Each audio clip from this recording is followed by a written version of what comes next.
Nostalgia Trip by Icy Dice. This page is just the beginning. Follow it if you wish to keep up with the blog. Hey all, I hope you guys are having a good day so far. You don't know me, and that's okay. My name's Jeremy, and I've decided to start a blog of sorts. What better place to upload my chronicles of life than here, right? Well, I hope I've made the right decision. I suppose I should get introductions out the way then. I'm your typical college student hoping to get a degree in a field I'll likely never approach in my career. You know, the usual. I figured I'd save a bit of cash and register for a course at my local community college, and that seems to have been the right move. Now I'm riding my way through school on grant money and loads of coffee. Sounds fun, right? I used to romanticize college life back in the day. I'd picture myself as a kid living on campus, attending parties, and finding the love of my life. Fueled by ramen and espresso, I would stay up late at night, studying, followed by a session of gaming with my pals. Needless to say, this idealized version of higher education is far beyond my current reality. Shit, I hardly even know what my campus looks like. I take all of my classes virtually, which entails that I sit behind a computer screen for hours, listening to droning voice of my instructors as they give their lectures. If you ask me, it's a total drag. I knew I should have taken a gap year. I find it ironic how, as a child, we can't wait to grow up. When we look up at adults, we see these big, strong people who can do as they please. They can eat what they want, sleep when they want, and seem to have many privileges in comparison to their adolescent counterparts. This naivety dissipates, however, as the burden of responsibility sets upon us all with the passage of time. I've come to miss the freedom I once had as a kid. Luckily, I've kept a few of my treasured items from the past. Earlier today, I looked through my attic until I found them. Tucked in the corner of my room sat a few cardboard boxes.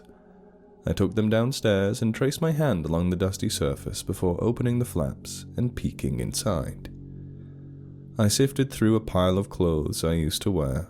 Pressing an old shirt against my chest, I chuckled at how small I used to be. Tossing it aside, I continued rummaging through the various items in the box. Near the bottom sat a black digital camera. Lifting it up, I inspected its surface. It, just like everything else in the box, hadn't been touched in years. My curiosity had been sparked, and after swapping out its batteries, I looked through the images it held. A photograph is like putting time inside of a bottle. We capture a moment and store it, and can view that moment years down the road. As humans, our memory can fail us, but a photograph will always present things as they were. Isn't it such a cool concept? I grinned ear to ear as I saw the small child I used to be. There must have been dozens of photos of me in that little device. A flood of memories came back whilst I viewed the images. One photo depicted me swimming in a lake located just a few miles away from my childhood home. Another showed me grinning with glee as I swung on a tire bound to a tree by a rope. Right, that tire swing was on the playground at my former elementary school.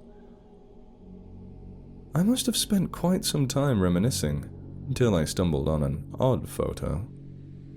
There I was, standing there.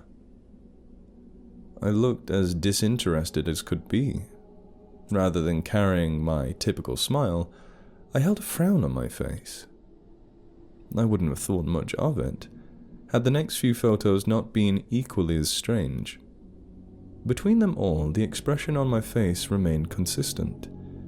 Finally, as I neared the end of the camera roll, I stumbled upon a photo of another child. Although I couldn't recognize him, a sense of familiarity washed over me when I viewed the image. I knew I'd seen his face somewhere before. His bright blonde hair and pearly white smile stood in stark contrast with my brooding appearance just a few photos back. There weren't many notable photos before that one, so I put the camera away and continued my nostalgia trip. I remember my heart skipping a beat as I found the white pouch slouched against the edge of the box. I hastily picked it up and unzipped it. Slipping my hand inside, I pulled out the blue Nintendo DS, a DSi in particular, and stared at it in awe. Grabbing the power cord and plugging it into the wall, I connected it to my DS and pressed the power button. My eyes sparkled with glee as the screen lit up and displayed the signature Nintendo DS logo, before promptly taking me to the home screen. If you're a 2000s kid, you know how fun these things were. Hell, I bet we all share memories of staying up late, watching the faint glow of the screen as we played our favorite games. I fiddled around with the keypad a bit, scrolling through the page and observing the applications. Noticing there were no games displayed on the home screen, I turned the device around and glanced at the back. There was no cartridge inside. Frustrated, I sighed and set the DS down, ready to explore through the box further. That is until I got an idea to look deeper into the white bag. Upon further inspection, I realized it held a single game within it. The chip lacked any art or title, so I couldn't tell what exactly the game was. Shrugging, I pushed it into the cartridge holder of the DS until I heard a click. Finally, I was presented with a game on the home screen. The title read, Township Village. Holy shit. My jaw dropped as soon as I read the title. It had been years since I even thought about that game, let alone played it. I clicked on the application instantly, waiting as the game loaded. Finally, I was presented with the title screen, as well as the old save files contained within the game. For those who don't know, this game closely resembles the Animal Crossing franchise. You get to build and maintain towns in a fantasy world. Once the game loaded, I was spawned inside of a house. A header at the top of the screen swung down, the words, Darth Jeremy's house, inscribed into it. I hung my head down, cringing. The glory of a child's imagination, am I right? I looked around the room I was in. I seriously lacked any sense of home decor as a child. Paintings were framed all across the walls of the room, giving it the appearance of a cluttered mess. I made my way over to the dresser near my bed. I clicked on it, causing the drawer to open, revealing a stash of items inside. An apple, a magnet, 50 gold, and a journal all laid within the drawer. I selected them all and put them in the character's pouch. Opening my inventory, I scrolled down and selected the journal. Right. So one of the primary mechanics of the game is the ability to jot down notes in in-game journals. I'd totally forgotten about that. I was giddy to read through the ramblings of a kid without a care in the world. I played with Mr. O today. I showed him my drawings from school and he really liked them. He said I did a good job and even gave me a cookie. He said he would love to see my drawings I do next. Mr. O. Maybe he was an old teacher of mine. I couldn't remember, so I shrugged and exited the journal. Leaving my room and making my way downstairs, I traversed the rest of the house, inspecting each area I came across. Eventually, I found the second bedroom of the house. As I entered, another header dropped down from the top of the screen, displaying the words, Mr. O's room.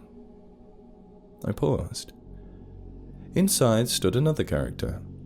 He towered over me, and he turned to face me as I entered. His head lacked hair, and he was dressed in a plain white tee and blue jeans. Resuming, I approached him. A large grin adorned his unmoving face.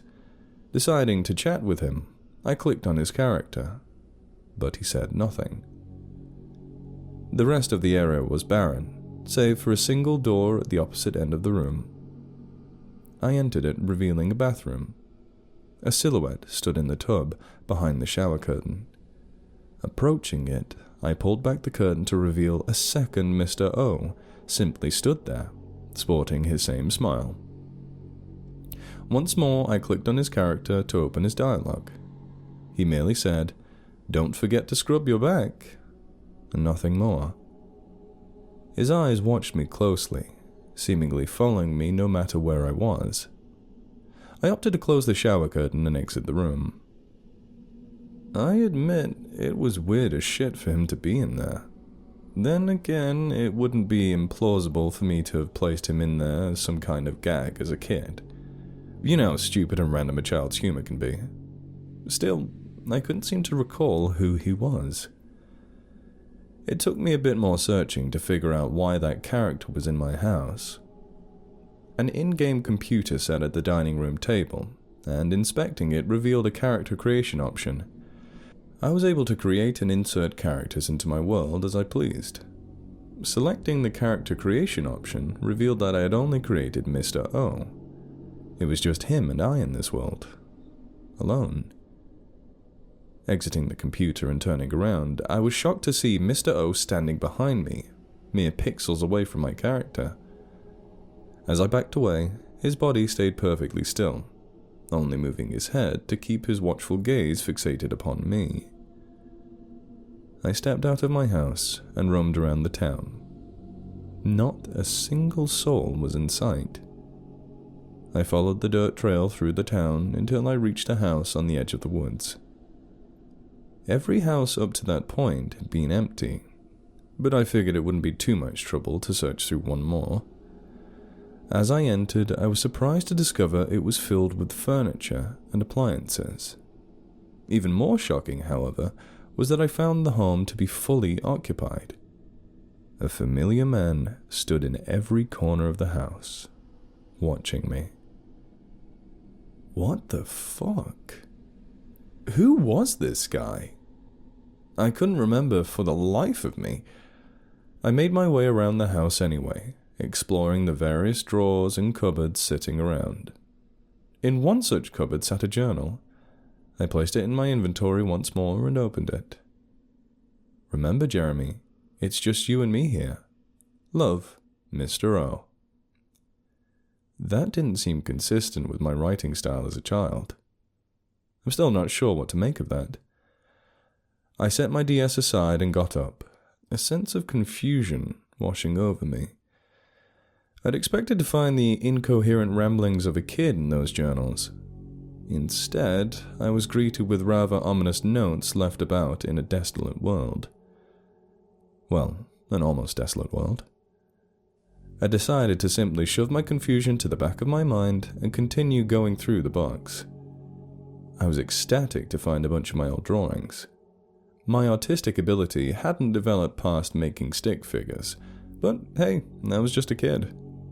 Every crude drawing I found elicited a smirk from me, though I did find one in particular that stood out from the rest.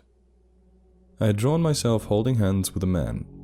He was tall, and I had scribbled a pair of blue jeans and a white tee over his figure. A large smile had been plastered across his face. It was him, all right. Maybe Mr. O was an imaginary friend of mine. I really don't have another explanation for it. Though it is strange I can't seem to recall him, nor can I remember writing those notes in my game. I'll have to ask my mother about him when she gets home from work this evening. Maybe she'll know what this is all about. Oh, right, and that kid in the photograph. I'll have to ask her about him too. I'll be sure to write to you all again after I chat with her about it. Until then, you guys take care. Hey guys, thanks for checking back in with the blog. I'm glad to have received a few upvotes here and there. It's nice having my humble little corner on the internet. As I promised in my last post, I was able to ask my mum a few questions regarding the photographs. For starters, she was able to identify the blonde kid I couldn't recognize. His name was Sam, and I used to be friends with him in elementary school. Unfortunately, this information didn't clarify much for me. I can't recall having been friends with a kid named Sam in school. I chalked it up to my memory failing me. I asked her about Mr. O, and upon doing so, I could have sworn I saw her smile fade a bit. She relaxed back into her seat and looked up towards the ceiling, pondering for a while. Before I could ask her what she was thinking, she abruptly looked me in the eye and told me he was an imaginary friend of mine, confirming my suspicions. She offered me a grin and explained how she would often catch me in my room, murmuring to myself about the numerous adventures Mr. O and I had gone on. Curious, I asked her whether she could recall what adventures, in particular, I had claimed to go on with Mr. O, but all she could offer me was a shrug. I nudged her a bit as to why I appeared unhappy in the last couple of photos. She told me that sometimes as a child, there were days where I didn't seem to have my spark, as she put it. It was never much of a concern to her. Kids can be quite moody. Once more, this left me slightly confused, because for the most part, I recall having been a pretty happy kid. Still, it isn't abnormal for us to forget certain things, especially when they happened years ago. At this point, she yawned and headed to bed. She's got quite a busy work week, so I didn't prod any further. I can't imagine the stress she must endure as a single mother. Following in her footprints, I made my way to my bedroom and laid down on the bed. Extending my hand out to the right, I snatched up the DS sitting on my nightstand. After a long day of work and school, I figured I would treat myself to more nostalgia. In truth, I wanted to explore my world in Township Village a bit more. So, as I witnessed the faint glow of the DS screen, I spam-clicked my way through the main menu and hastily opened the application. The typical intro played, and I selected my last save file, where I resumed my journey. Traveling down the dirt road to the edge of town, I decided to exit the area and explore the rest of the world. My character made his way past the perimeter of town, following the patch which continuously stretched across the screen.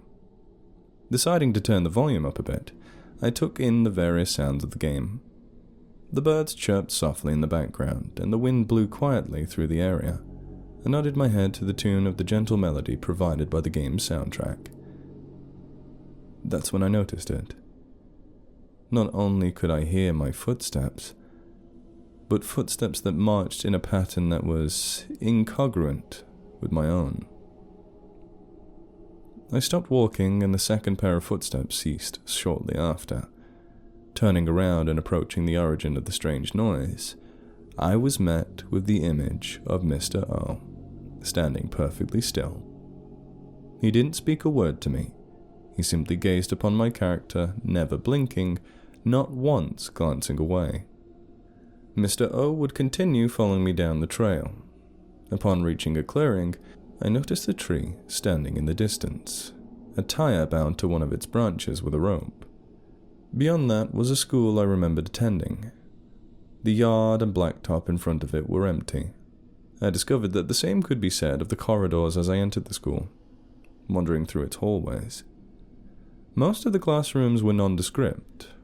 A few I entered had been titled with the names of teachers I remember having. Miss Martin's room contained a row of seats in front of a big whiteboard. Mr. Adams' room had a large, multicolored rug in the center, where backpacks and notebooks were lazily strewn about. I really did spend an inordinate amount of time on this game. Not only had I built a town with several houses, but a replica of my school too. Well, as close to a replica my young mind could create. I was no architect, so the school was depicted inaccurately. As I left my classroom, I heard the second pair of footsteps trailing me once more. I suppose this Mr. O model was a companion character of sorts. I'll have to find a way to make him stop following me. It's beginning to become bothersome. I explored the gymnasium, where two basketball hoops stood opposite each other. Memories of me dashing around on the court, trying to score against my classmates, came flooding back to me. Then I explored the cafeteria, where not-so-grand memories of my tray being filled with slop put a damper on my mood. Towards the end of the hall stood an unmarked classroom. Entering it, I found that it contained a single desk in the middle of the room. There was a piece of paper sitting on the desk, serving as a name tag. Jeremy L. Why exactly was my desk here? There was nothing else in the room, and the room itself wasn't named after a former teacher of mine. I walked back to the door, ready to leave. Only I couldn't. The door was locked from the outside. I tried opening it multiple times to no avail. The only other exit appeared to be another door on the opposite end of where I stood. When I walked through it, I found myself standing in one of those in-classroom restrooms. I wasn't alone. He stood there, towering over my character as always. The same grin still plastered over his face, and his eyes never stopped tracking my movements. I wasn't sure how I was going to leave the classroom. When I tried exiting the bathroom, I found that the door wouldn't budge. It had been locked shut from the outside as well. I turned, facing the tall man standing before me. Approaching him, I clicked on his character, causing the screen to fade to black. When the screen regained its color and I was reintroduced to my surroundings, Mr. O was gone and the bathroom door was left wide open. All that remained was a bag sitting on the bathroom sink. Opening it, I found a note inside accompanied by a cookie. "Thank you, Jeremy. Remember, Mr. O loves you." Exiting the restroom, I made my way to the other door. It was left open as well. As I made my way down the halls, I didn't hear any second pair of footprints. I didn't hear anything at all. No birds, no music, just the sound of my character marching down the marble floor. There was only one room I hadn't explored yet. Attempting to open the door revealed it to be locked. There was, however, a sign posted next to it. Reading the sign revealed a name written in old black ink. Mr. O. At this point, I'm left scratching my head more than anything. Sure, every child loves their imaginary friend. However, this all seemed a bit much. Also, I can't explain a few aspects of the gameplay, and it's been bothering me. Mr. O is a customizable character that was created for my world. This means that my interactions with him are not pre-programmed into the game. They were programmed after Mr. O was created and inserted into the world. Now, I don't know about you, but I can't imagine myself coding such complex interactions into this game as a small child. I know damn well it wasn't my mother either.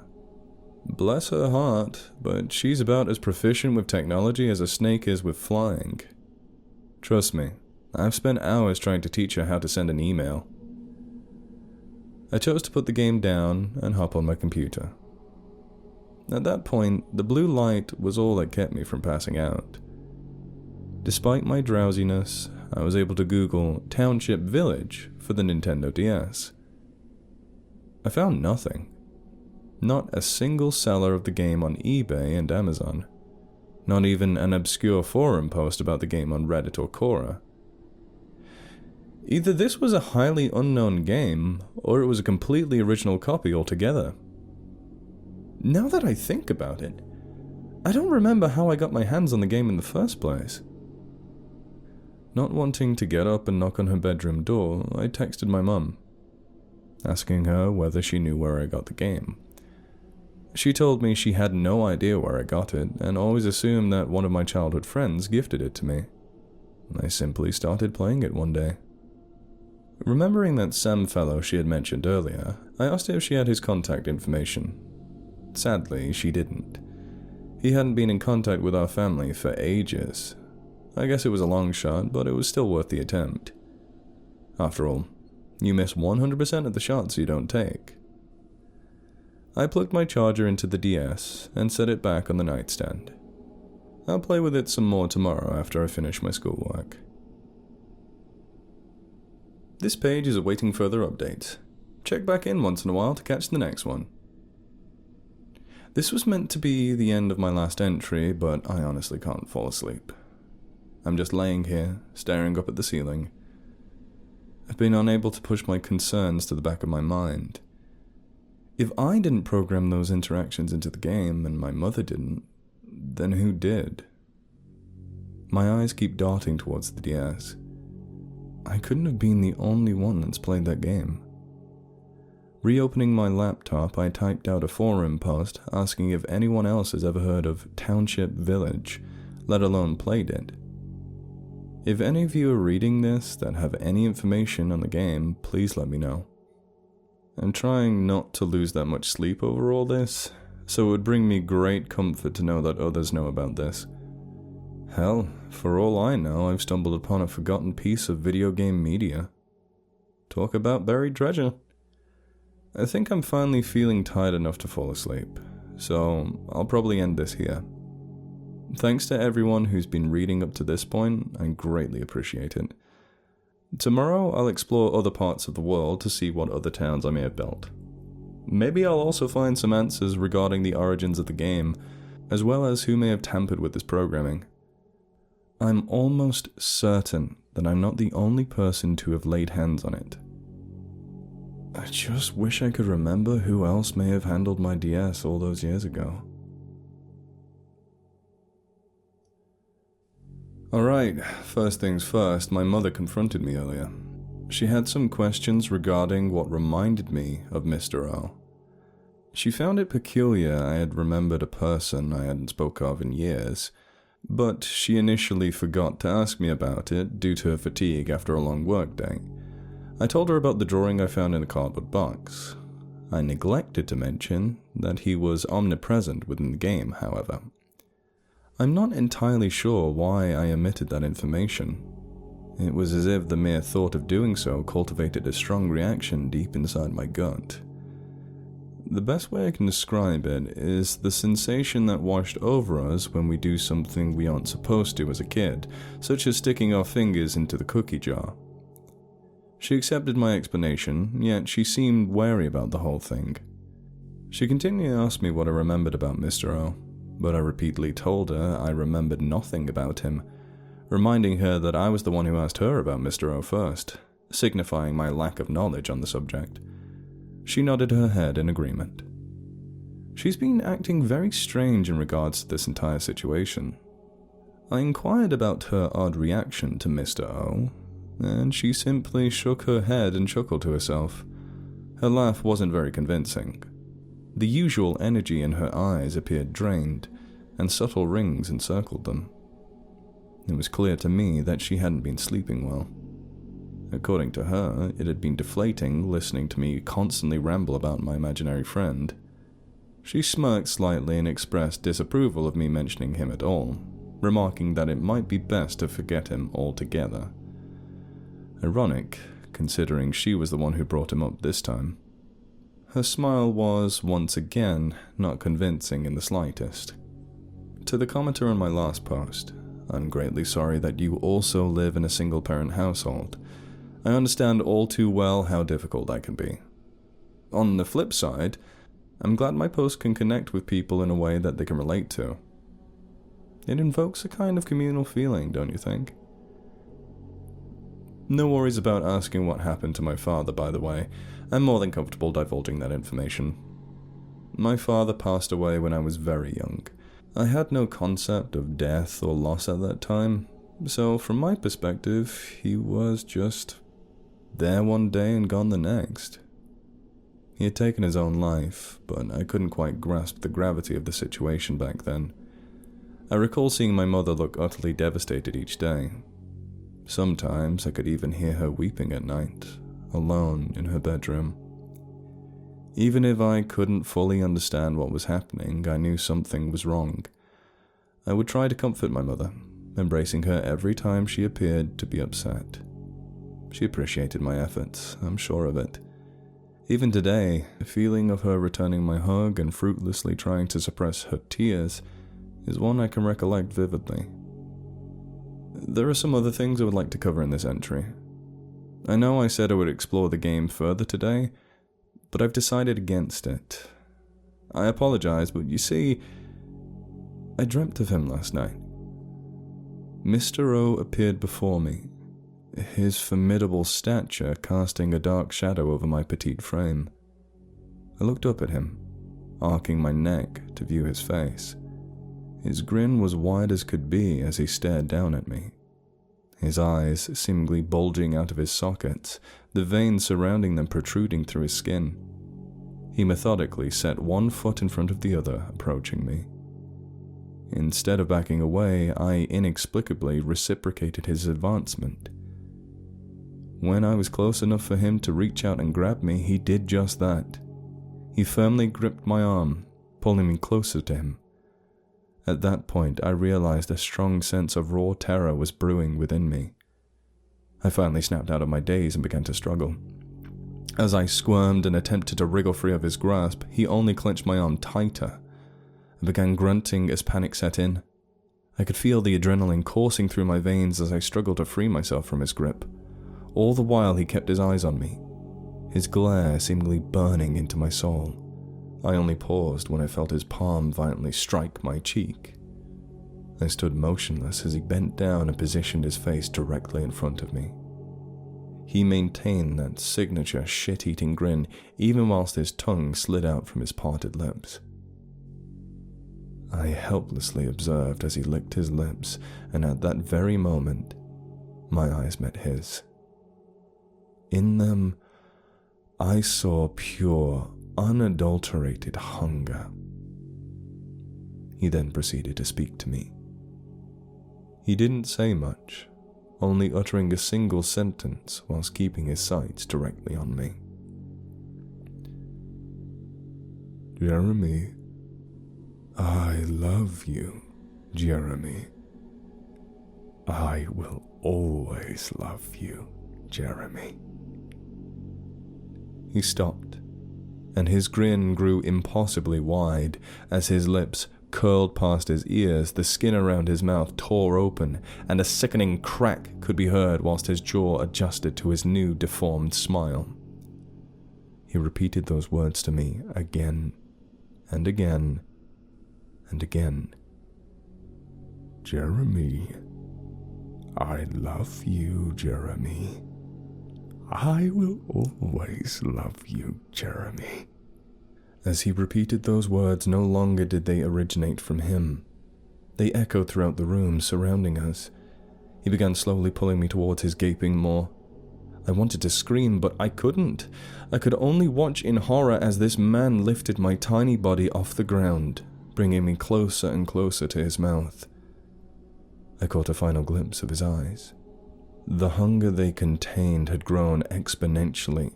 Those wide eyes full of childlike, giddy excitement were the last things I saw before I was enveloped by complete darkness. No longer did I try to free myself from this predicament. I just sat there, waiting for all of it to be over as Mr. O consumed me whole. Jeremy, I love you, Jeremy. I will always love you, Jeremy. The words had stopped echoing throughout the room. Instead, they bounced around inside my mind. The darkness was so complete that I couldn't even see my hands, but I could feel them. I felt them tugging at my hair and digging into my scalp. I was doing all that I could to distract myself from the repetitive, monotonous voice within my head. It only grew louder. As I rejected it, the voice grew more frustrated. The words that it spoke sounded like they were being said through gritted teeth of an angry, impatient man. I begged for it to stop. I cried out into the darkness, my voice quivering. I told it that I would do anything it wanted if it would only stop. It ceased altogether. I sat there in silence, alone in whatever dark pit contained me. The sound of footsteps gradually approached. There was a presence behind me, but I didn't dare turn my head around. Someone placed their large hand on my shoulder, gently caressing it. The owner of the hand spoke. If you ever want something, all you have to do is ask, said the voice. He leaned forward and positioned his lips near my ear. Remember, Jeremy, I love you. It was then I launched upright in bed, my forehead drenched in sweat. My breathing had taken the form of short gasps for air. Looking down, I even noticed that my palms tightly gripped the sheets. I didn't sleep a wink after that. Rather, I paced the perimeter of my room, thinking about what the hell just happened. Needless to say, if the game is causing me to have graphic nightmares, it's probably best I take a break from it. This is especially true if it interrupts my sleep schedule. I don't have time to take naps during the day. So, yeah. Sorry about this. There won't be any game updates today. However, that isn't to say I won't explore the rest of the DS. There was still a plethora of other applications to go through, and I was intrigued by quite a few of them. I essentially held a time capsule in my fingertips, and I wasn't going to waste that opportunity. The application that sparked my interest the most was the camera. I wondered what kind of photos I took back then. I clicked on the camera icon and was brought to a gallery of images. A lot of the photos were blurry, unfocused jumbles of pixels. I suppose my photography skills as a kid weren't quite as developed as they should have been. Other pictures contained various items like my backpack or my Hot Wheels race car track. I scrolled through more of the images. Photos of trees, schoolyard equipment, and awkward selfies littered the camera roll. Of course, most of these photos were nonsensical, but that was part of the magic of it all. It was relieving to take a break from my organized world and revisit one where nothing really mattered. There were a few photos that sparked my interest more than the rest. They were photos of me. I didn't recognize the background of the images. The walls behind me were blank, coated with white paint. I wasn't smiling in any of the photos. I stood against the wall, looking... I was looking upward. The camera had been angled downward to take my picture. The position the photographer assumed was several feet above my head, meaning no child could have taken those images. As I scrolled further through the camera roll, I realized my face had begun to warp into that of an unsettled child. In some of the photos, I even noticed my cheeks had been faintly colored red. It was as if I had been crying before the photos were taken. There were no photos in the camera roll following that. I'm at a loss for words at this point. I don't know where those photos were taken, nor do I know who took them in the first place. How is it that I could exactly pinpoint the locations of the images on the black camera, yet not recall the context of the pictures I just viewed? It just doesn't make sense to me. There has to be a reasonable explanation for it. Maybe it was an aunt or uncle's house, and they just took those photos? Then why did I appear to be so upset? Do you remember the feeling I described to you earlier? The one I experienced at the thought of telling my mother about Mr. O being inside my game? The same feeling arose when I thought about asking her about those photos. It was that same sinking feeling in my gut. Deep down, I sense I have a strong aversion of being confronted about what was going on in my DS. I guess it's strange, this feeling doesn't arise as I write to you all. I'm not sure why that is, though I feel as if it has something to do with the indirect nature of a blog. Wherever the case may be, I need an explanation. But it's as if I can't bring myself to seek one from her. Still, it isn't like there are many other sources to find one. There haven't been any responses to my forum thread. I know it hasn't been that long since I uploaded it, but I'm growing impatient nonetheless. This Mr. O guy is invading my dreams. He's invading my memorabilia. Why is he everywhere? I'm not a particularly superstitious person. Sure, I believe there may be something out there that can't be explained by our natural world, but at this point, I don't know how to explain all of this. This imaginary friend of mine doesn't seem quite as imaginary as I first thought him to be. I know that sounds crazy, but I can't think of many alternative explanations. I'll keep you guys updated. Thank you for your time.